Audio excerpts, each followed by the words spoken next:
Good evening. Welcome to Cardiff City World, an early Cardiff City World. Do apologise, but tonight you're joined with Evan James, who is very tired. Evan James, not sure why, and I also got early shift tomorrow, so I'm dying for a rest. But I'm just, because I'm that committed to the show, even though I'm not 100%. Reese is not 100%. It shows our dedication to the channel. And, as fans watching as well, show the dedication, showing support today. A 3-0 victory over a very, very poor Mansfield town, but Mansfield poor team anyway. Reese, how are you holding up?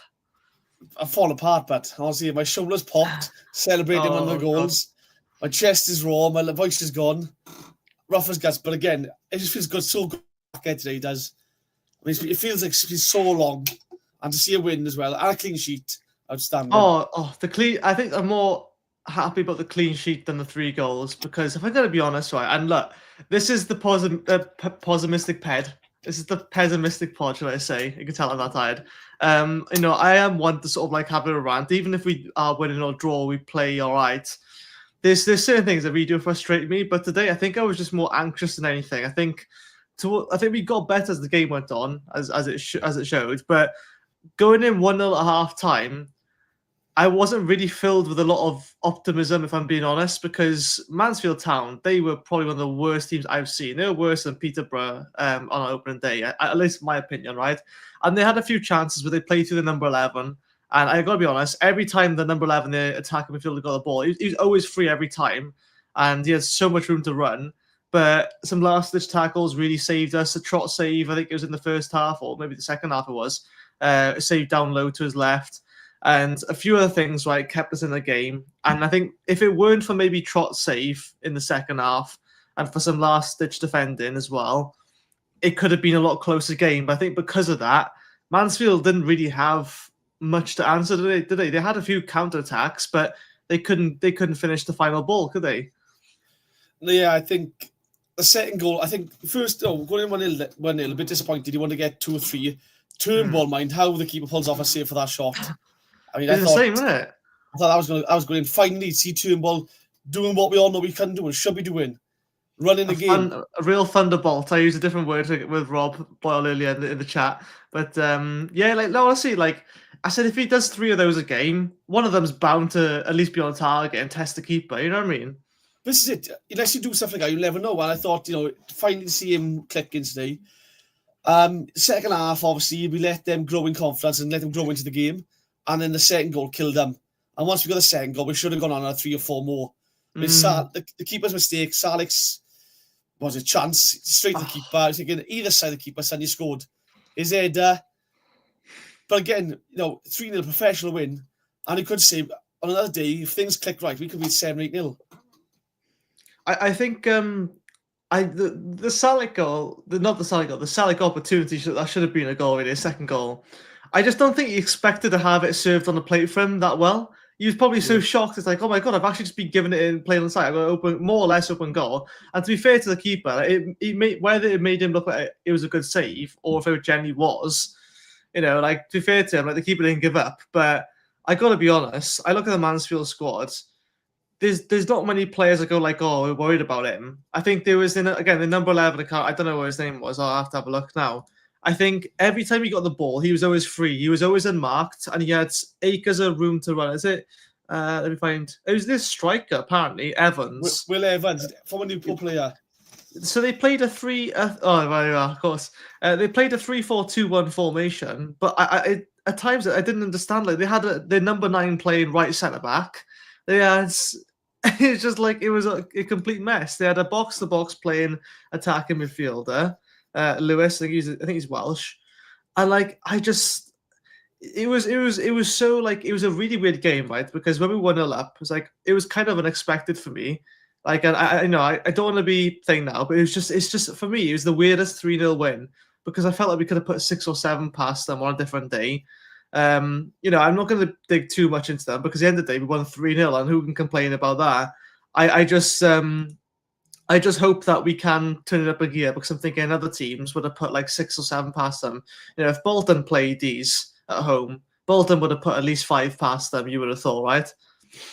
It's funny because, as what say now, they started off I noticed once they realised they couldn't get past Lawlor Fish, they started putting the ball wide, trying to exploit their flanks. Fair enough, like. And then they noticed then that Fish and Lawlor were ball carrying defenders and were getting past the front line a bit too easy. So they stopped the pressing pretty early in the first half. They did.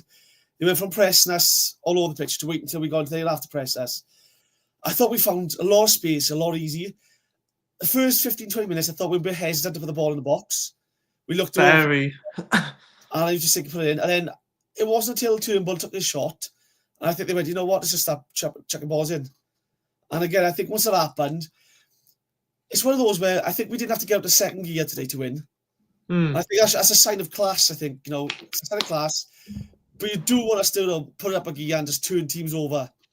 You want to know you can do it, right? You want to know you can do it comfortably. And I think even though this might have been a bit of a fitness recovery session in a way, which just sounds weird, right? And I don't mean any disrespect to Mansfield. And they brought a few supporters with them. They didn't stop making noise for most of the game, to be fair to them. I don't know how many units down they were by that point anyway. So I think it mattered to them. But, they were chanted a lot of times. Mansfield supporters were chanted as if they were winning, which is the bizarre thing about it, because I don't think there was only really two clear chances that I think they had. Apart from that, it was our mistakes with, and I'll name names now, Wintle, Lawlor, and Turnbull. A lot of times they like to go on a little run.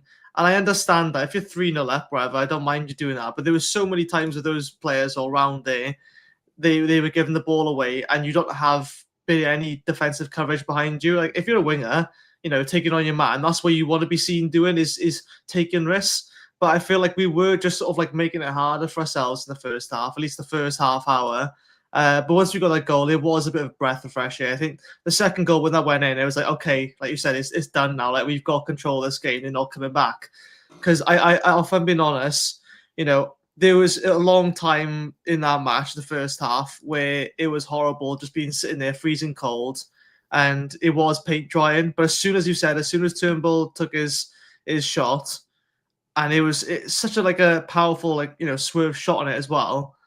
I'm just thinking why aren't we just doing that? We're so resistant to take a shot. I know we're not going to get the perfect shot, but at least turn your body and angle it face towards the goal as if you're going to, because a lot of times we face this way, for example, and the defenders or the team, in defense is going to know okay, well, they're only going to pass one way, aren't they?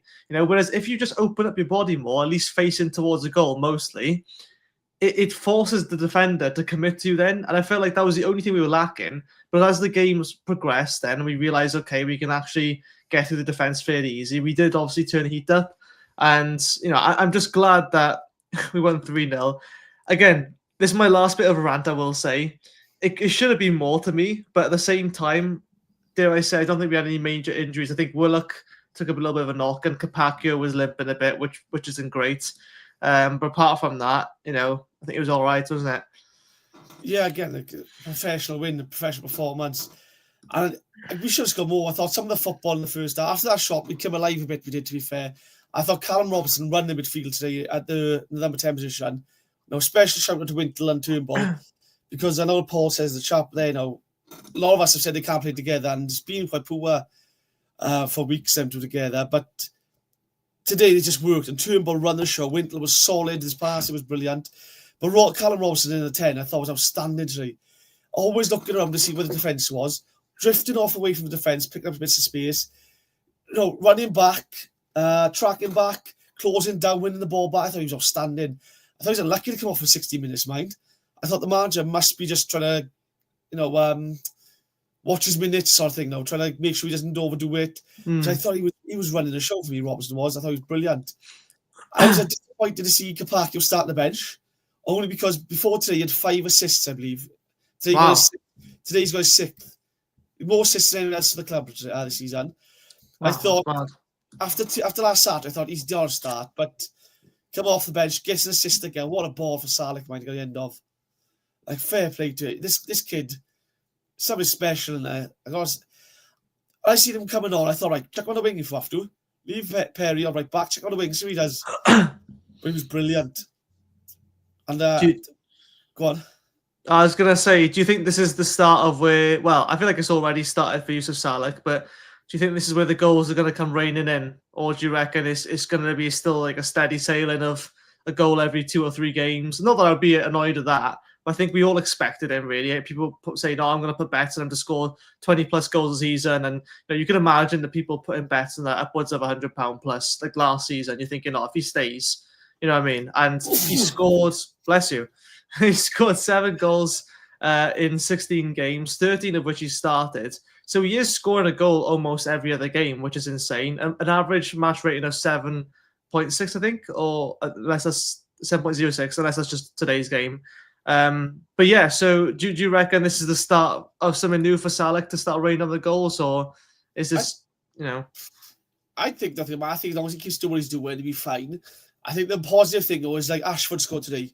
Fish scored today. Yeah. There's goals in that team. There's not just ride on one player now. Yeah. And as a striker, but that pressure is taken off for a bit, because if you're not scoring, obviously as a striker, we've had strikers on, and they say, look, it starts eating away at you. But I suppose as a striker, if you know there's goals in the team around you, I don't think you can relax as much as you would, but you're not under much pressure, you're not scrutinising yourself as much, I think. And I think Robertson was, again, unlucky not to get a goal today. I thought if Salek was a bit quicker with the ball, he could have played him through once or twice. Yeah. He could have had a hat-trick today, though, Salek could have. I mean, the chances he had. But that will come. Again, once he gets 1 or 2, the goals will come. And December's a big month, man. Look at the games he got. I think we've got 5 more home games now this month. He could get a couple of goals this month. He could really get double figures. I think once you get double figures, that's when you start noticing, 11, now 12, 13, we've got 14 now, more than last season. 1 more, now 15. And then you're counting down to 20 almost then, rather than looking up to a double figure sort of thing. Yeah. Did you... I will get to the... I think I know what you're laughing at there with one of the recent comments. I will get to everyone. I want to say evening quickly, and then we'll come back to the comments. Just, guys, make sure, if you're not a member already, please do become one. I haven't got the QR codes yet. I'll put it up later on. But you can join either through YouTube or through Patreon. Price of a cup of coffee. I see loads of lovely green names in there, which is amazing. Some that aren't, but I know some people go through the Patreon, which does not always show up. And again, really apologize if I miss your name out as well. I hate how they changed it to the YouTube tag names or whatever. It's one of the worst things they've done, really. But yeah, so evening, let's have a look who's here. Evening, myself. Evening, Suze. Evening, I want to guess, did you say it's 44T, is it? Yeah, 44T, I'm pretty sure that's YPS3. It rhymes, so it must be the case. Graham, obviously, evening to you. Evening, I seen Paul as well. Evening, Paul, as always, like Mr. Consistent here. Reese Lasky, evening. Bo Carroll, is that someone we know already, or Lola? Not sure. Lola to Wednesday, and Jonathan Mordecai, Joshua Davidson. Evening all to you. Apologies if I missed you out. I will get back to you. So what I'll do is I will go race through the comments a bit later on. But guys, if you want your comment to be guaranteed to be read out, you can always leave a super chat. It would really help us out as well. It'd be nice to just show for once to the channel, but it's not a requirement. It's just that I'm probably not going to get through every single person tonight, especially when I'm being that tired. So we'll see how we go for time, but I will try my best to get everyone's comment read. Ruben Colwell, what would you reckon? People thinking it's going to be a big miss, and people maybe overanalyzing how much of a miss he'd be. I'm sure he is a miss to the squad, but what do you reckon? We managed all right today? It's hard to judge because it's one game, and it's a game we didn't really get the second gear on. Yeah. If he was playing, we might have scored 4 or 5 more. He might have created a lot more. I think we missed him on set pieces for free kicks, if that makes sense. Yeah. I think we had a free kick earlier. I think we missed him for that. But I thought Callum Robson did a great job when he came on, when he played the 10 today, so I was landing with that. But we got so many options. So as big as a miss Ruben will be, other players have got to step up. So as fans, you've got to look at it and go, I don't want to say it's not criticizing him, but you've got to look at it now and go, he wasn't that much of a miss because someone else stood up and made a difference. That's what you're hoping for. Obviously, he'd be a miss. We all know he's a miss, but you want someone else to step up now and do the job. So it's one of those. But I think today, though, would have suited him. I think there was a lot of space in between their defence and midfield. I think that really would have suited him today. And I'm just gutted that's the game he has to miss, because not a lot of teams will give us that much space and time with the ball. Who would you say your man of the match would be? Because I have 2 people I would probably give it to, but I want to come to you first and say, who would you give for man of the match? Wintle for me today. I thought he was outstanding. I thought he cleaned up really well. His distribution of the ball was fantastic. His read of the game was fantastic. Yeah. Also, guys, by the way, get your comments in the chat below. Who would you say your man of the match is? But make sure you write. Don't just put their name. Put man of the match, so MOTM, and then their name, just so I know. Because when I move on to the comments later on, I'll forget what people are putting names down for. Okay, so put MOTM man of the match, and then put your player who you thought. For me, it was between either Bagan or Ashford. I think again, Bagan's Mr. Consistent, isn't he? He just, he's very rarely do you see an absolute blunder from him. I can see Jonathan, one of the guys already put in the chat here, man of the match Wintle, so agrees with you. But also Kieran Ashford as well. And I think the rating that he's got here, I'm looking at FotMob, by the way, I do everything on FotMob. The rating he's got a 6.8 is absolutely criminal because Kieran Ashford, not only did he score today, but his defensive work rate was insane. And I've got to give special mention as well, Isaac Davis as well, because there were times, right, he sprinted from what seemed to be like, a left forward all the way back to left back or whatever. And you see him sprinting across the pitch. And, he's not diving in. I thought, oh my God, he's going to absolutely 2-foot someone now, isn't he? He's going to dive in recklessly because a lot of players, when you see him running like that, but no, he has the control to come out. And even if he can't take the ball off his man, at least he postpones the counter-attack. And there were a few times today I thought that Mansfield could have countered, but I think they were just that poor on attack that they could barely string a few passes together. The keeper's distribution was awful, by the way, and all it took for us was to have someone press him like Salic or Isaac Davis. It was Turnbull at one point, and Colwell towards the end. And really, it shows the difference in quality. For me, it's split in half the League One table, because I feel like there's like a League 1A and then a League 1B. And the League 1A are the teams that were, have some quality. And League 1B for me is like, okay, all out teams. This is Port Vale's in Mansfield's, Blackpool's, Peterborough's. Those are teams where you can still get beaten by them on any day.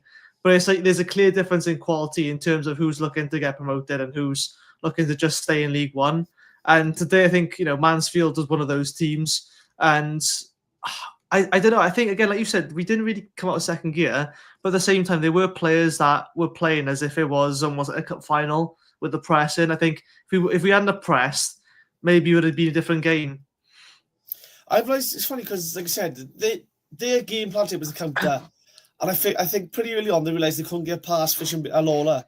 So they came on and they tried taking it wide. But everyone else was so slow getting forward that allowed us to get back in groups and numbers and defend it too easy.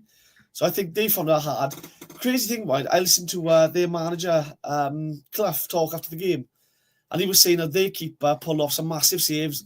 And in their opinion, he's the best keeper in the league. I thought, today, he could have cost you 2 or 3 goals. His distribution was shocking. I thought, Trott is by far the best keeper we've seen in this league, let's be honest. Yeah. Some of the saves he pulls off, he could be silent, right, do nothing for 80 minutes. And 85th minute, a shot comes at him, he's alert. Yeah. Like, top keepers say, that's the hardest thing. When you're doing nothing all game, to stay switched on mentally is exhausting. And he's doing it, and, you can't say he comes close to Trott. I think the only other player close to that is that Peacock Farrell guy. Was it Blackpool? Yeah, it's Blackpool, I think it is. I swear he must be on loan because there's no way. Yeah, is he from Leicester or no, Burnley? Or one of those. Yeah, he was at Leeds originally. He was playing regularly for Leeds and they soaked him, they did. Because they wanted to get someone else in. He was a young keeper by the Championship staff and he was brilliant. Yeah.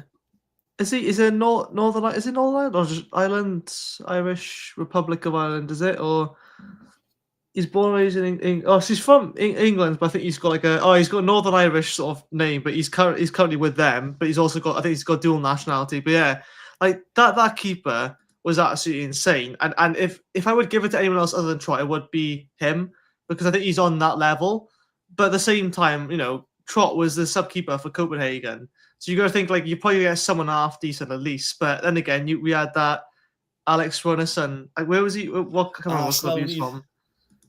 Oh, was he from Arsenal? Yeah. Well, he was probably third choice keeper at least. But yeah, he'd give us a bit of scares. He wasn't, well, let's just say he wasn't exactly built to play goalkeeper with he wasn't the tallest, he wasn't the quickest, but there we are. No, I think the only the goalkeeper comes close to trot is Peacock Farrell, and their keeper was poor. I mean, no, I will give him credit. The keeper made some decent saves, but his distribution was shocking. I mean, you put him in a contest against Horvath, and you're looking at some competition there, like. But I'm sure there's a comment about that somewhere there. Someone said to recall Horvath. He said, No. put him at Cam. No. Anyway, let's. I'll be back. No refunds, no returns, nothing. Sorry. I know exactly. I'll be back at the end of the season away. But guys, I'll go through all of your comments just after this break. Now I'll pass you over to Si, and we'll see what you're all saying. This episode of Cardiff City World is brought to you by Coral, the proud sponsor of the TalkSport Fan Network, here for all kinds of fans. For the armchair experts, whether you're constantly negative, overly positive, or maybe even the instant over-the-top reaction social media guy or girl.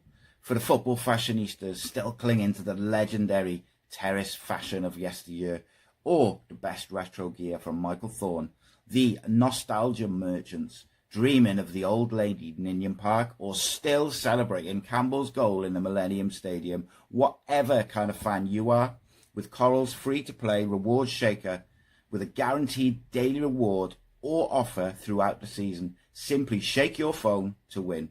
Over 18s only, maximum one reward or offer per player per day, 8 a.m. till 8 p.m. Reward restrictions and requirements and other T's and C's apply.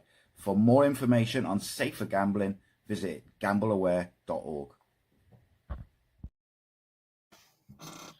All right. I realize I did cut you off a little bit towards the end. I'm not sure if you had anything else to add on that, but go through some comments now. Let's see. Evening chilly one, an enjoyable game of football. Nice to see Salah get some action and see how we fare without Ruben or Chambers. Yeah, I forgot about Chambers. Is Chambers just was he on the bench or? Yeah, on the bench. And Osho as well. Yeah, I think I saw Osho getting ready to sort of strip and get ready to come on, but I think he did in the end. Did we only use 4 of our subs, if I'm right, or 3 came on? 3 came on. Oh, 2. It was Willock and someone else come on there. Robertson, Alex Robertson, yeah. And I think he's only going to get sharp. I think he looked quite sharp today. Obviously, you're coming on with a bunch of tired legs, but I'm not sure if Willock was... I know Kapaku went into a 50-50 and come out, he's a bit limp, and he tried to sort of make it look as if he wasn't. But then Willock, I think, was talking to BBM a bit as well then, saying that he did something a bit awkward. So I'm hoping now that doesn't manifest in anything. But it's only Tuesday. We got another game now, but I think that's the other trophy, isn't it? The Virtue Cup. Yeah, so it'll be all right. I doubt we see much action for them lot. I thought Willock looked a little bit slow. Last season, the version of himself with today, a bit unsure of himself or overthinking. At one point, the 2 defenders were showing him down the channel, and he was just more conservative, going back on his right foot, trying to cross it, and they just stood in front of his right. I was thinking, just put the ball in with the left if you have to. It doesn't matter how good a contact you get on there, just drill the ball in with your left. It'll take a deflection, he'll win a corner, doesn't matter. But and I just thought he looked a bit. Maybe it's just a bit leggy, he's been out for so long. First came back last Saturday, maybe it's a bit tight and stuff, but yeah, I just thought, I don't know. Is it me, or does it look like he never gets into a sprint? I'm not sure if it's how he plays it, because he dribbles a bit differently, let's say. I'm not saying it's right or wrong, and I think the way he dribbles, because he's right-footed, right, and he's playing on the left, so obviously tendencies are to cut in, whipping across, or curling shot. And I have no problem with that, because for the type of player he is, he does better when he cuts in and drifts into the middle. But for me, the way he dribbles, he's got his entire body over the ball and his right foot. So he's sort of dragging the ball instead of dribbling, if you know what I mean. Yeah. And then it's sort of you're just waiting for him to cut inside. And to be fair, right, he knows how to drop a shoulder a lot. But even though he can do really good body feints and sort of dribble his way through, he can't seem to beat his man. He's a bit more like Josh Bowler. I know some people get triggered saying that. But he wasn't blistering pace, was he? But when you put him more centrally, he seemed to do a bit better. And I thought we'd see Willock in the 10 today. Fine enough. I'm thinking when I was talking about Bowler, right? He was doing similar to as last season would, where he would sort of go forward, stop, look back for the pass. Or if he was going to cross, he look onto his right foot, rather than drill the ball, take the ball in and put the ball in. When he did do those things, we got a goal from him, or we had chances. Like I said, it might be one game because Willock's been outstanding so far this season. So hopefully it's just a case of tired legs, heavy legs coming back after so long out. Just that. Again, the pace of Isaac Davis, mind on the wing. Oh yeah, that's got to terrify defenders. He's brilliant at that. From there. My camera just did a whoops then, or whatever. I'm not sure, but I'm back.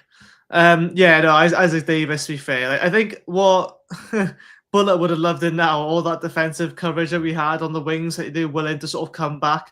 I think you're looking at some other players who used to play for us not long ago. I think there's no way they're coming back and helping out the fullbacks because, we had times the fullbacks overlapping, Bagan overlapping a lot of times.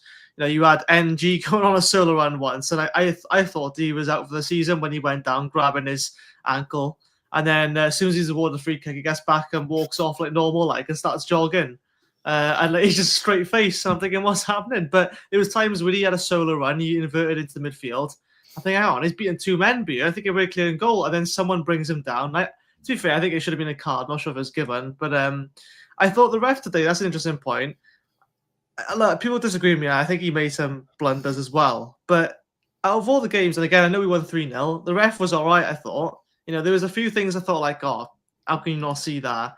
But on the whole, again, obviously we won 3-0, so we're probably going to give the ref more props than usual. But I don't know, what do you think?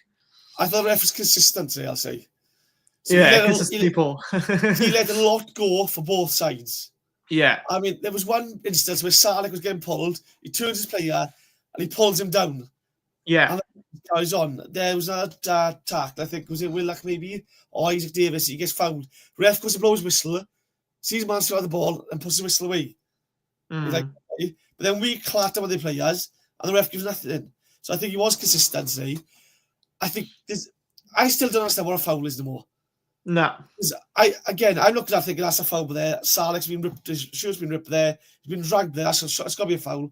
The refs don't see it. I don't know what a foul is anymore. I watch on a Sundays in Mike Dean or wherever the referee is with Sky Sports News with Jay Bothroyd. And it's, why is that not a foul? That's clearly a foul. Well, the letter of the law says it's not because of this. And that's what bugs me. Is they defend them so much. We've had some shocking refs this season. And the worst is, they'll defend each other and go, you have to go game there. So, but today I thought he was just consistent today, I'll say that. I think we're never going to say the refs are amazing, are we? Because even when they win, lose or draw, you're not going to say, oh, you know what, the ref was amazing today. You're never going to get that, are you? If you get a consistent ref, that's half the battle won. Because what he's not given for you, he's not given for them. Yeah. And recently, we've seen a lot of fouls against us, and you're thinking, how's that not a foul? How's that not a free kick? And the moment you go near one of the players, they fall on the floor, it's straight away, whistle to the mouth. Is a bias towards where you are on the pitch as well, isn't there? If you're defending your own half, and Yusuf Salek's pressing you, as long as Yusuf Salek is blocking the ref's view, and the other person goes down, it's a free kick all the time. You don't have to touch them. It's you can't really press people, be physical anymore. A little shoulder nudge, whatever, not allowed. You can't even literally hold on. I say hold on the player, but when you're tussling for the ball, you can't hold off the player either. You can't do any of it. Yeah, it's. I also in the championship, I found it was depending where you were in the league. If you were winning games, then you notice the ref decisions go more your way because you don't notice as much. When you're losing games, you're everything's gone against us. Everything. But in League One, nothing's been going for us anyway. And we're top of the league, which is wild. But I don't know what a foul. I just don't know what a foul is anymore. I really don't. If you think though, we're top of the league, right, and still so many decisions go against us, it makes us realise we must be somewhat decent because if we're winning games and so many key decisions aren't going our ways, I think we had one penalty so far this season, or have we had any at all? The amount of times, or let's say free kicks close to the box, then where Salek will go down, and again, this is a guy who's 6'4", 6'5", or whatever. He's not someone who's just going to go down with a little nudge. He will try and stay up because he'll try and battle his man off. Because you think a guy like him with that much muscle, right? you would it would be easier for you just to muscle the guy off than to go down the ground, because you could probably hurt yourself when the other person's running over you then. Two, the chances are it won't be given. And three, it's like if you've got the muscle and the height and the strength, why not use it? So it's like it almost makes sense to me that if a big guy goes down, that's like a signal to me that it probably is a foul. Like, because the amount of times you pulling back with your arm, it's like, yeah, it drives me insane. But But other than that, though, you look at some of the times the players go down, right? We've gone clean through in a box, a player's gone down. Why would a player go down the floor when he's clean through with a chance? Today, now, Salah gets past the defender with the ball. If he runs straight, he's one-on-one with the keeper. Exactly, he gets pulled, he goes down. Sure, the ref can go, he's clearly pulling him there. It's common sense, but refereeing is just so poor. But funny enough, I said to you earlier about how strange it was today. 3 o'clock kick-off, under the floodlights, and it's pitch black. No wonder the ref can't see. Again, I thought it was a Tuesday night game tonight. I won't lie, it was so cold. Yeah, it was bad though. It warmed up a bit. When it started raining, it warmed up a bit, I found. Usually does. But no, it went back to cold then. It went Baltic. I think it felt worse, right? Not because it was just cold, but whenever a player goes down injured, you feel it then, because it's like, oh, well, nothing really much is happening. We're waiting to see what's happening with this Mansfield player. That's when I felt it. When you're so focused on the game, yeah, it's cold. You kind of numb it a bit. Yeah. And obviously, especially when you score, jumping around, you warm yourself up a little bit, don't you? And you get the crowd going. But the worst part is when there's just nothing happening.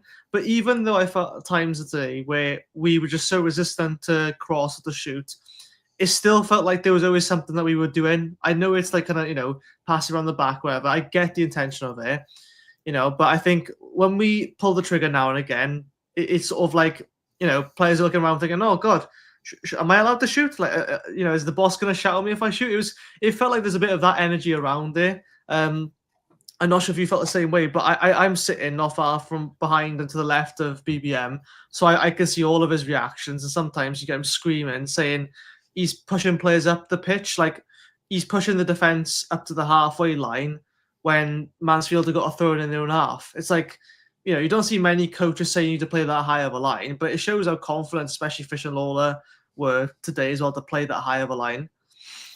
Yeah, like I said, I think today's thing was they were waiting for someone to be the first one to have a shot.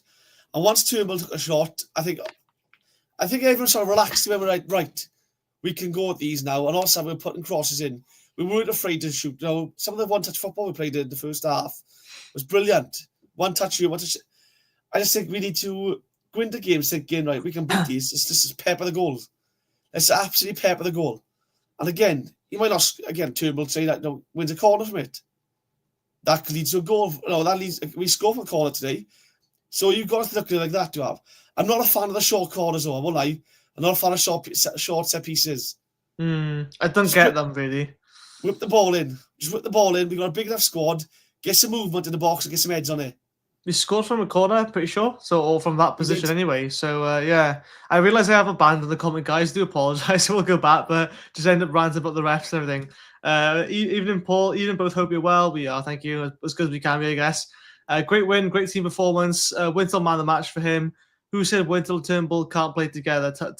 Hey, I will happily put my name in the hat and say, look, I said they couldn't, because when they played together last time, it was clear that they couldn't.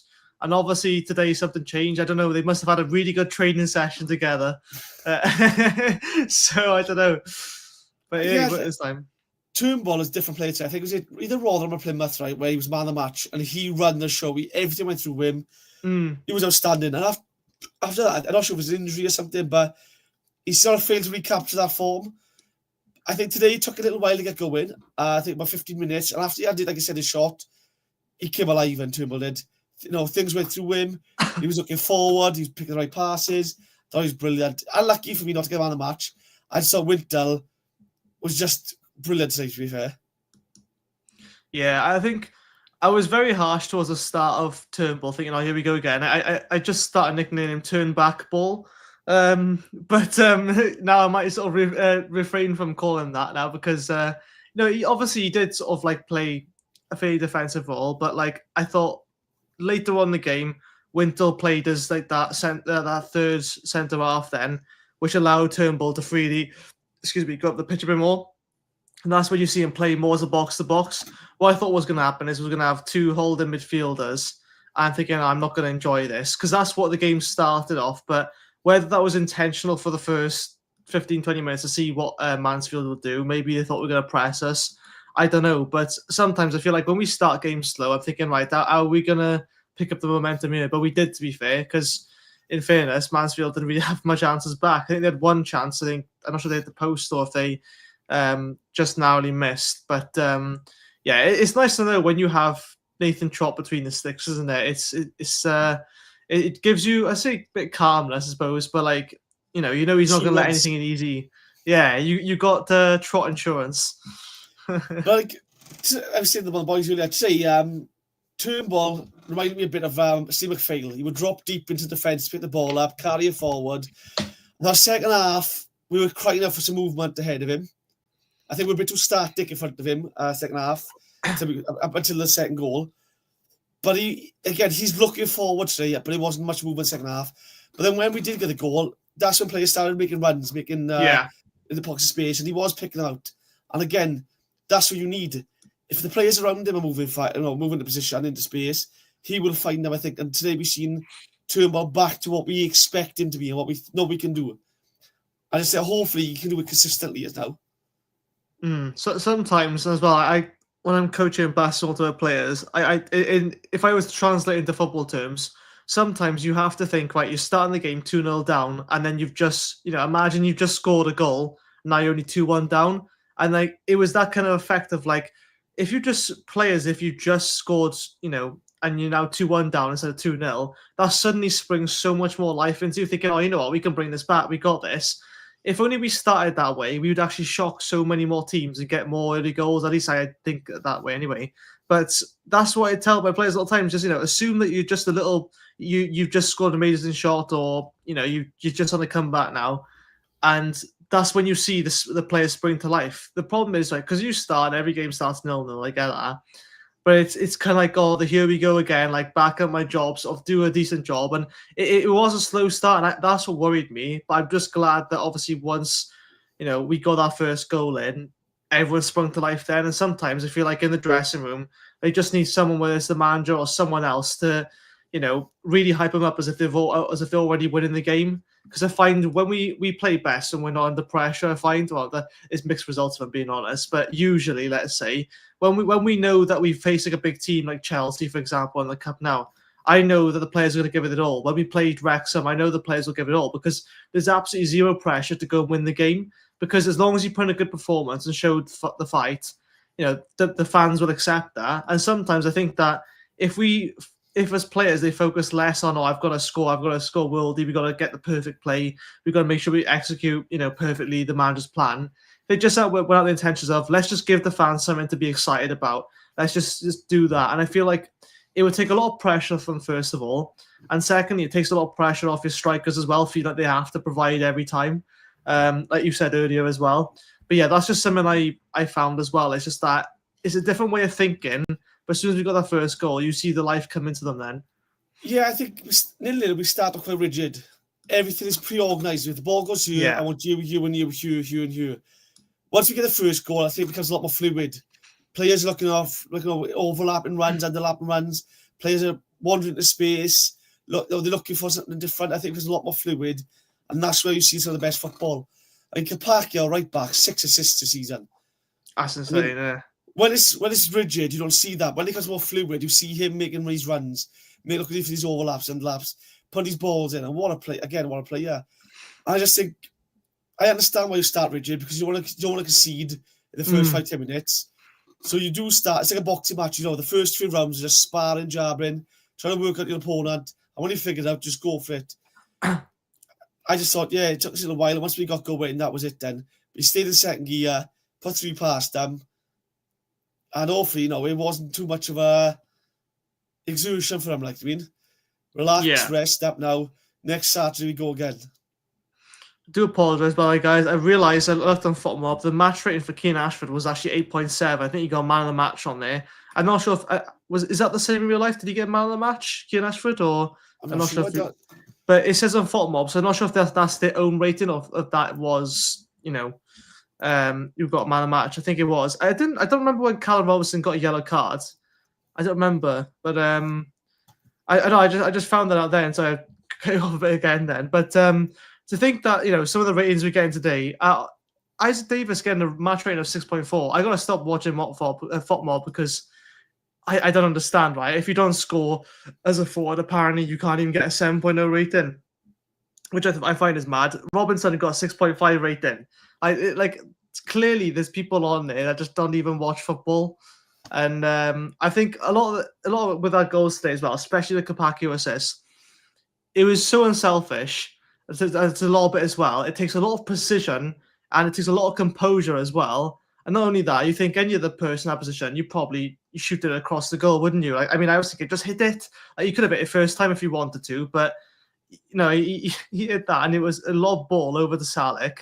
And there's still the chance then that Salek can head it slightly too early, and it goes over the bar. It's to have that sort of confidence as well to do that move and the unselfishness. I thought that the lone deserved man of the match really, and I think obviously he didn't start. Maybe it was just to save his fitness. I don't know, for maybe more important games. But if I'm being honest now, we got to take every game as it comes. Every game is equally as important because this run now that we're starting, we've entered the winter season now. We've entered the December period. And it's nice to know we kind of started it, albeit it's 29th of November. It's nice to know we started it with a 3-0 win, and that's only going to be positive for us. The only downside is we don't have another game till Saturday then, because the Tuesday game is probably going to be the youngsters, isn't it? Yeah, it's a good chance to rest some of the players' mind, just to get, if there's tight muscle, tight hamstrings, stuff in like that. But December, recent years has been a nightmare for us. So this is a good chance just now to actually, build some momentum, go into the new year, into the January window, looking comfortably at top, playing good football, and we can say to players then, you come to us, you're probably going to get promotion. You're going to win the championship with the momentum, and we can look at playoffs again. We'll have the momentum behind us. So it's easier to sell to players. And again, we got 6 home games in the month of December. Or before today, it was 6 home games at the next 8. So this is massive for us now, I think. Now, next Saturday's a big one again. Early kick-off, Huddersfield. Then we got Stevenage and stuff. Obviously, the players going to have one eye on the Chelsea game. But part of me's thinking, Chelsea game will be... It can be a distraction in a negative way, but also every player will want to play that game. So every player that gets a chance next Saturday is probably going to up their game, up the level. Yeah. So it could be a good thing for us. I used to think with cup games, and I think Warnock was on the same sort of lines of it was almost like cup games were a distraction for him. And I find that I can completely relate to that, because when you want to focus on the league, and let's be honest, right? I think it was the season we went up, we played Mansfield Town then in the Carabao Cup, I think it was. And I don't know, maybe the season we come back down anyway, but we lost, I think it was Mansfield Town, and I think they were League 2 at the time, I think, or I'm not sure. We played them, we lost, I think, 2-0 to them or something like that. It was an awful game, really. It was about 5,000-6,000 of us turned up. Half the stadium was open. And to think now, we were actually getting some decent cup runs now, and albeit the FA Cup, I think, has already gone, but there we are. The Carabao Cup is so nice to have at least one other thing other than just the league that we're relying on. And yes, it does add extra to our plate, but I think it does really well for our exposure to the club, because a lot of people, barely anyone really watches League One. It is a lot more popular than before, but it doesn't get televised anywhere near as much, or broadcasted, let's say. And the League One, League Two sides, you're looking at your die-hard fans, because those are people that are willing to turn up to the really horrible weather conditions and watch a team, who's probably got a very budget squad, and watch them play. And, apart from those people, you don't see a lot. But when you see us versus Aston Villa, and, Horvath getting man of the match, I'm not sure how he pulled that off, but, he was good in that game, and people were praising him like he was a god at that time, and some other players. And what was really sort of frustrating for me is half the pundits were praising players who had barely played for us, but they were just big names, like El Ghazi, for example, or playing all that. I'm thinking half these players done nothing. The pundits don't have a clue about half the Cardiff players and the talent. And they look at us now, right? Think, oh, they got a very young squad, and they probably wouldn't back us to get promoted, even though we have a young squad. But that's just how it is, isn't it? It's the Cardiff way. They don't, This is why I was hoping we'd beat Peterborough in the cup, though, because I know it's another game. But you look at the players in play today, right? You've got Turner could have had a start in the cup game. Osho and Chambers could have got some minutes in the legs. Louis Giles could have gone in left back. You could have rested, if Capaccio needs a rest, you can play NG for another game, get some more minutes in his leg. Midfield, you could start Robertson. There's players there who need minutes and could start games and stuff.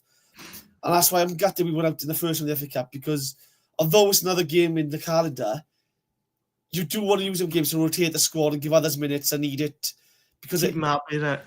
Like today now, he could have brought the defender off and put Osho on. I don't think he would have put Osho on. I think he's a bit hesitant to put Osho on unless we're 2-3-0 up, if I'm honest. Yeah. But an FA Cup game, he could have put something like that on and start him. So I'm gutted went out there. Tuesday night, I know we said a lot of the youngsters are going to play, which is fair enough. But again, you are looking at why Chambers, why can't he get some minutes? Maybe if he needs it. Yeah. Osho, he needs minutes. You could try him with a 6.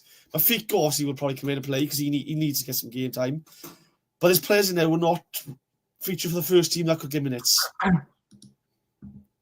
Nakua is a big one. I mean, he was a couple of games he's been sat on the bench, but I don't think he ever really had much intention to use him BBM for first team games. And I think there was a point when he was going to go on loan to Anderlecht. I'm not sure if it was an option to buy, but that didn't go through. And I don't know whether that was, they denied that it was part of the fact that Oli Tanner got injured. But if we're being honest, if Oli Tanner was still here, you're probably thinking Nakua probably would have gone off to Belgium on loan. And, it's like we got players who can play in other positions, but it's not having to rely on players to bend backwards like we did, last season before. It's nice that we've got, apart from left back, it's nice that we got depth in each position. And to think that we didn't even use Matt Turner on the bench today. We didn't have a goalkeeper. Well, we had 2 goalkeepers starting, but we didn't have any on the bench. We had Perry and G, so, But that's a worry for me, mind. I don't like that when you don't have a keeper on the bench. I don't like that. I remember a couple of years ago when Allsop and Jack Arnott got sent off in the same game. Oh, yeah. So, I'm only one keeper. You ask him for trouble. You're playing with fire. I know Joe Well did really well today. He came on, right? I thought Joe was brilliant. Fair play to him, energy stuff. The way the manager was speaking, we didn't train this week because of the gash in his leg. He was struggling a bit with that. I thought maybe don't put him on the bench, put a keeper on the bench, then. But maybe that was just a ruse to, confuse Mansfield and bring him on. You're thinking, he is mobile, he is active and chasing down lost causes and stuff. He was rapid, wasn't he? Yeah. So I do like to have a sub keeper on the bench just in case. Yeah, I was just saying, sorry, Josh, I will bring a call up now. I feel like I flashed it a few times and just not bothered to read it. I've realised the time already, but I will spend just 5-10 minutes to go through the comments real quick. Evening, chaps. Good team performance today. Matched them up well. Wintle, Ashford, excellent. I mean, to be fair, it's hard to really pinpoint a single player to say, they did really well, because you'd feel like you're doing disservice to everyone else. But yeah, everyone played their part. Joe Cole will change the game when he came on and sealed the points. I thought, very good pressure. I thought he did really well as attacking midfielder. I don't think he is traditionally an attacking midfielder, but you put him anywhere and he just darts around so much. I think he gives me, I know this sounds a weird comparison, but he gives me Callum Patterson energy. Like you put him anywhere, he's going to sprint, he's going to be aggressive, and he's going to press. And you could pipe a Joel Cole at striker. You probably get a goal every, 5-6 games, which doesn't sound like a lot, but as someone who's traditionally more like box to box, they're going to have some finishing in their arsenal, aren't they? I love how fearless he is. He will get stuck into anyone. They got the ball, he's getting stuck in. He's chasing every single second ball. He's chasing everything down. And that's exactly what Cardiff fans want. That's what we all want. Someone will run after everything. And he does it. And this is why the fans love him, honestly, because of things like that. Let's go with Graham first. Ref was better today, but still giving some odd decisions. I think that's just going to be the standard now, let's be honest, isn't it? It's just going to be how it is. And very press resistant. Cian Ashford always has been. Yeah, honestly, I think he had a bit of a dark patch a few games ago. I think against Blackpool as well. It's almost like he couldn't dribble at all. But I'm not sure what he's changed or whether it's a mentality thing or whatever, but it's a completely different Kieran Ashford. And the Kieran Ashford at his best that we know he did well under Reza. Yeah, again, it scores today. I mean, it's one of those, it boosts his confidence. It keeps his stake. You know, he tells the manager, I want to play next week. I'm good enough. I've got identity. So, exactly. Can we have a minute of silence for the Jack? Are they lost again today, are they? 2-0 up as well, they were. After 12 seconds, they Who scored did they today. lose against? West After Brom. 12 seconds. They scored after 12 seconds and they still lost. Yep, they were 2-0 up at half-time and lost man. the 3-2 they did. See, now, I might do that at the end of the season. I will dedicate 2-minute silence, clip this just to make sure, like, I do it. If we get promoted this season and the Jacks go down, I will dedicate a full 2-minute silence. Try not to laugh, like, and then I'll just put the League One meme up or whatever. I'll just have that for the entire season, just League One. Why not? Because if I'm being honest, right, it's a bit of bants, first of all. But secondly, right, they give us, rightfully so, they give us all the crap when we went down. So I think it's only fair if we pass them on the promotion bus and just give them a wave as we're going past. And, If we go up, they go down and you got the Football League. I'll do a podcast and have a hat on. Oh, God. We have to do a joint podcast over there. Oh, God, it's time's go by so fast out. Right, 5 minutes. Turnbull had a good game today, just saying. Yeah, I think what we said about that. I think, again, with I think Turnbull Wintle, I think it sort of grew into a bit. Once they realised, okay, let's not be silly with it and take risks with the ball, I think there was a clear game plan then. I think the first 10, 15 minutes, you can sort of allow them because you're just trying to feel out the game. The one thing I don't think is, the reason why I didn't think Wintle and Turnbull works before is because Wintle's very defensive midfielder in terms of, it's not a bad thing, but I think he played more of like a centre half, like a holding midfielder today, which I preferred because you had some coverage. But then you had Turnbull then, who likes to pass backwards. And, you know, whilst Turnbull is more of a box-to-box or even attacking midfielder at times, it felt like we had two defensive midfielders. And it just gives me flashbacks to last season when we did a 4-2-3-1, but it was with two defensive midfielders and not two box-to-box. Like, that grinds my gears, it does, when we have two defensive midfielders. Like, I thought the whole point was you have a defensive midfielder to sit back whilst your fullbacks could overlap and the rest get forward. Again, that could just be the way I see football. But for me, having two defensive midfielders, you only do that if you're trying to go out for a draw, really, which we did a lot of last season. That's how I see it. Ideally, you want an 8 and a 6 together. The 6 obviously drops deeper, holds, protects the back line, reads the game, cleans up, and they goes forward in box-to-box guy. Keeps things running, keeps ticking. Turnbull like today, or Alex Robson, sorry, even Joel. And then this, like I said, the 6 just stays a little deeper. Thinking back to Spurs a couple of years ago, Edgar Davies, Michael Carrick. One goes forward, one drops back. Sorry, carry on. I see the comment then, so. No, it's fine. Was he bad today? I don't know if the Wednesday fans are watching. What was Horvath like for you today then? Was he that bad? We have a Wednesday scout, do we? I'll have a look. We had a Milan fan last week. I did see, I think on the podcast, they played. Who did they just play? They lost to Preston 3-2. When was that? That was today. Yeah. Yeah, they were 2-1 up as well, I believe. Oh, Christ's sake, man. What's happening with these teams now? They start the games really well. I mean, I'm not complaining for the Jacks. But what do you recall Harvath? I used to call him Floorvath because he spent more time on the floor than well, as a keeper, you'd probably expect it. I'm not happy seeing us create a bundle and missing a few than not create anything. Yeah, honestly, it's great. I'd rather see us miss chances and not create any at all, if I'm being honest, because it shows then it's just fine-tuning then, isn't it? Reece Lasky, even right. I heard someone down the ground saying Ashford was getting bullied and criticising him, but personally, I think he couldn't have been watching the same game. He uses his body so well. Yeah, I don't. If there's any bullying, obviously, I don't tolerate that. I never understand like harassing players, even if they are playing rubbish. Like, I mean, you say what you want about players and say they're rubbish and all that, but I never take it as giving it to them personally. I think Ashford's probably the best player on there. I think, or one of the best players on the pitch. Yeah, I don't criticize the kids. Again, they're still learning the game, learning the trade, and they are Cardiff too, so I'll always back the kids no matter what. sure. Previous yeah, as soon as it did come through, yeah, I did put up briefly earlier. Yeah, it was 6 assists, I think it was. I'm a bit behind in the comments, as you can tell. I'll be finishing soon. Robinson, I'm pretty sure only had 4 touches. Huh? Robinson, I'm pretty sure only had 4 touches today when I seen the touch map on the stadium. I don't know about that. I think it was a few more than 4 touches. I mean, It was brilliant. did- I mean, yeah. tracking back, winning the ball back, getting stuck in, picking up space. Robertson, I think, might have only had like 3 or 4 because he came on towards the end. Yeah. And he didn't really have much impact with the ball. That wasn't his fault. That's just because the ball didn't go through him. Was all. I mean, to be fair, you only had about 10 minutes, if that. You know, he didn't have a long time. A lot of people say man of the match for Wintle. To be fair, I didn't spend a lot of time watching Wintle, if I'm being honest. I was just watching Isaac Davis and Bagan a lot of time. I thought they had a good partnership. And it's the first time I've seen Isaac Davis, Yusuf Salek, and Callum Robertson all on at the same time. I don't think I've ever seen, I mean, starting, should I say, because they've all kind of overlapped. But I think, we didn't really have a striker on the bench today. We had Kellyman, but he's not a striker. He can play striker. But, you wouldn't say that's his primary position. So maybe January transfer window, I don't know, but we'll see. Hard to pick today, man of the match. But yeah, I got someone on my side anyway. Thank you.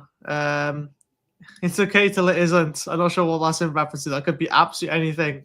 Hobart Loan finishes in January, unfortunately. Oh, God. Nothing. What we do is we just turn the lights off of the stadium and say no one's home when he comes back. Now, again, it's just not to be picking him, though, but it's not worked out. We've now got a top keeper and a cracking backup in Matt Turner. Unfortunately, there's no place for him to come back to because even Anik, I like Anik. I just think it's best of both of them to find a new club in January and move on. Again, thank them for what they've done for the club. We've moved on now, and I think it's best for all parties to move on. Yeah, so I realised it's covering half my face then. See, Bagan was close as Turnbull, but Wintle covered the grass today. No on Turnbull, think he needs to let his shots off more. That's what I called it earlier. Yeah, I might have family watching, so I'm going to refrain from the strong B word,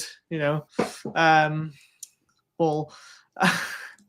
Let's see, man of the match for me, anyone of Keane Ashford, Dylan Lawlor, Fish, or Wintle. All 4 were streets. Wait, 1, 2, 3, 4. Yeah, so I had to check that. I'm so tired. I thought you said 5 then. All 4 were streets ahead of the rest. Nagan and Turnbull, or Bagan and Turnbull were good, and Isaac first half too. Yeah, it's hard to point your finger at someone who was really poor, wasn't it? Which is nice. I think it says a lot though when everyone's disagreeing with who the man match was. We're all saying to someone else. I think that shows how well everyone's sort of played. Like, or just everyone else is wrong. And I thought, people who said Bagan are right. Like it can be a possibility. Saleh covered some ground today, back in defence as well as getting forward on attacks. I mean, even Joel Colwell, when he came on as well, he was big on that. Tuesday game, BBM has good as confirmed. Oh, God, I don't know if it's the comment or me. Confirmed Giles, Naku, and Mafika will play part of the majority of those from Arsenal. I hope Will Spears gets in. I hope he's fit to play because what a goal he scored, honestly. Damn. I mean, we should have expected it, really, but we said about 3 months or so. It's a long time out anyway. It's a crucial part of the season, but let's just hope he's here next season with us. And then the problem is then it might be 3 months injury, and then it's a month then to get back to match sharpness, match fitness. But hopefully, if that's the case, it's only 3 months.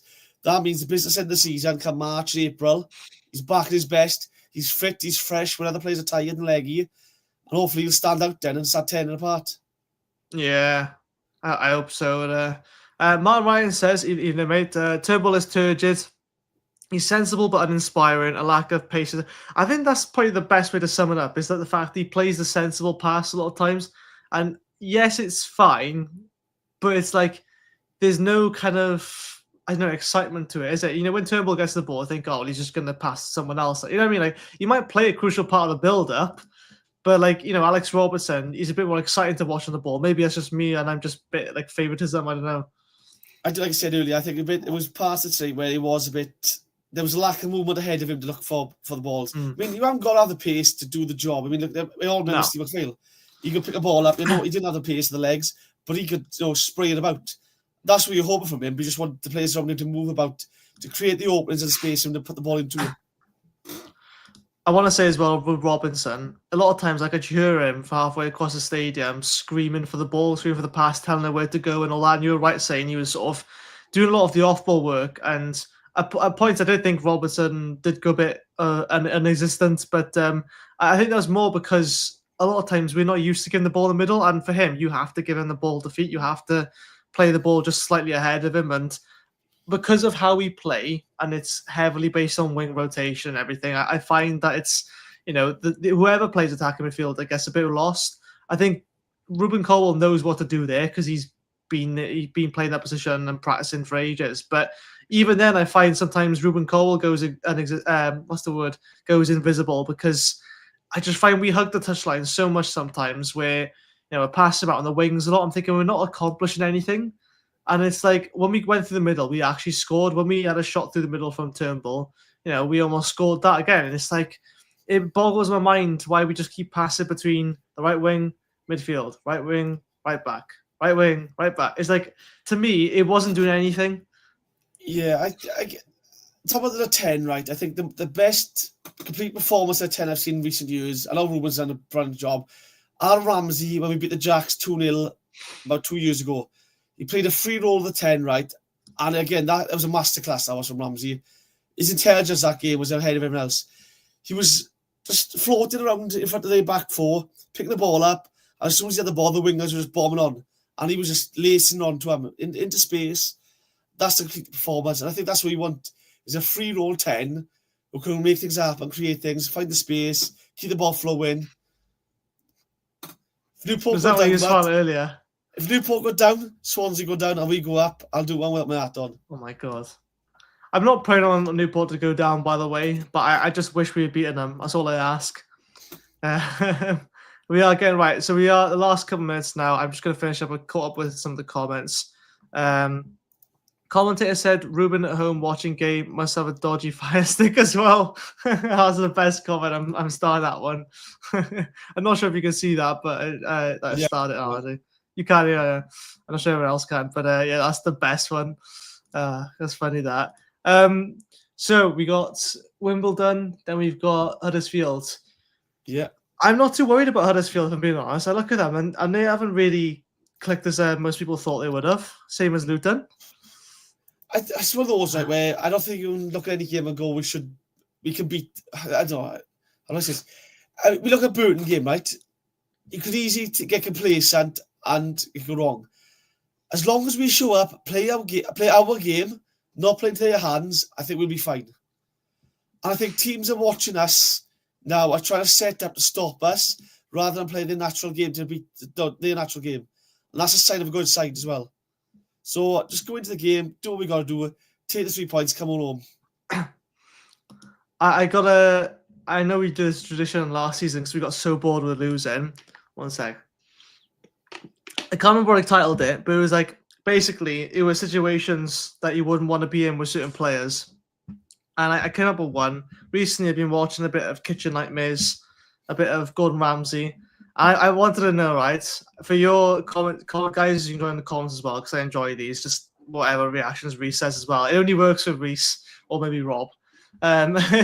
So if you had to be on Kitchen Nightmares, right, then you had to cook, let's say, what's a good dish to cook? Paella. If you have to cook a paella, which is usually shared between two people, a mixed seafood and meat paella, you've got to pick 3 people on your team. So you got a team of 4, you're one of them, and 3 other players, currently in Cardiff for the last 2 years. Who would you pick to cook, right? Who would be the least frustrating to have on your team and get shouted at least by Gordon Ramsay? You got 3 people to help you cook paella. You only need one, Nathan Trott. He can save anything. He can save a dish, save the goal. He can save a car's on fire, but trust me, he can save anything, Nathan Trott. He could save a burning oven, couldn't he? He could save an overcooked paella. He can save an absolute disaster of a dish. He can save anything, that man can. That's why he's the best keeper outside the Premier League right now for me. Who would you say you had today? You got Nathan Trott then. He's a safe pair of hands for your cooking. He's not going to burn his hands for you. Ruben Colwell, I think, a little bit of spice and a bit of flair. The creativity. Oh, and the third one. Thierry Henry right now. I can see what he's doing. I can see he's cooking. Trying to think now what else we got. Rocco Simic. Oh, Horvath, actually, Horvath. Yeah? If it goes wrong, I can start to blame it on. Really? Oh my god. Oh my god, that's so horrible, but at the same time funny.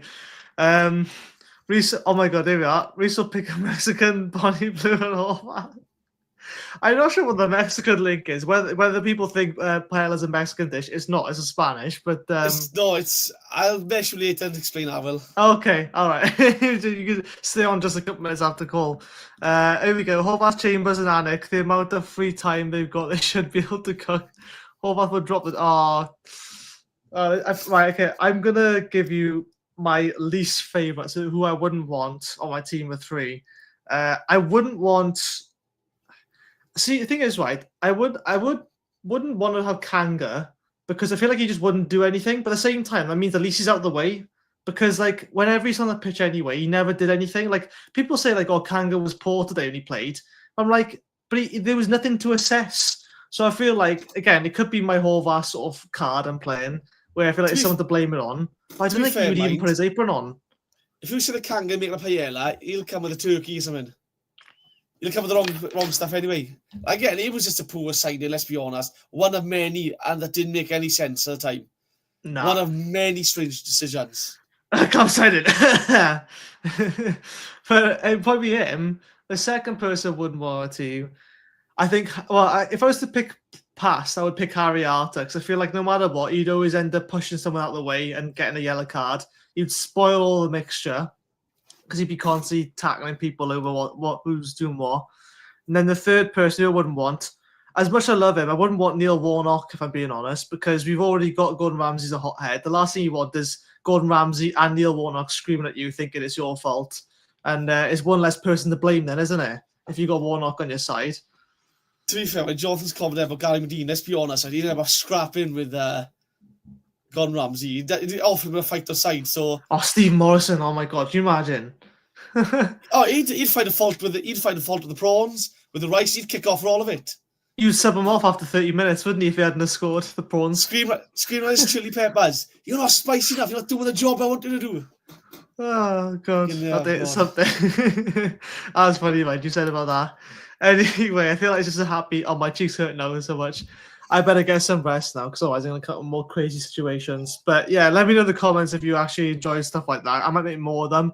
But to be fair, it was only last season. It was only because I was so bored of us ranting about things. I think it was a nice sort of laugh instead of crying moment. You know what I mean? But yeah, guys, get in your comments after the show. Just if Sai's not watching that, make him really confused. Who would you have in your team of kitchen nightmares? If 3 people you would most want to have or least likely want to have. Hang on a second, I've got one more. I need to read this comment before I put it up on the screen just to make sure, because there is a naughty word, isn't there? Yeah, to be fair, Jonathan, I'm not going to get that one up, but I'm sure everyone else can see in the comments. Jesus Christ. I think for the comment, it sounds like he couldn't get up either. Oh my God. Hey, you got some comedians in here, haven't we? Oh, Christ. Not me. Guys. You got to find the funny when you saw Cardiff, let's be honest. As soon as you pay fault, so... Hey, honestly, you got to laugh rather than cry, but if it's crying, sometimes it's tears of joy in the rare case. Let's just say that. Anyway, thanks so much for joining again. If you haven't already, please do become a member. Again, price a cup of coffee, if not less nowadays as inflation goes. And yeah, I can see so many guys getting comments saying, I appreciate you all joining me a bit earlier. I know it's earlier than usual, but I'm just probably going to fall asleep in this chair now after I go off. Yeah, and we'll see you all soon. Thanks, Reese, for joining me as always, or as sometimes.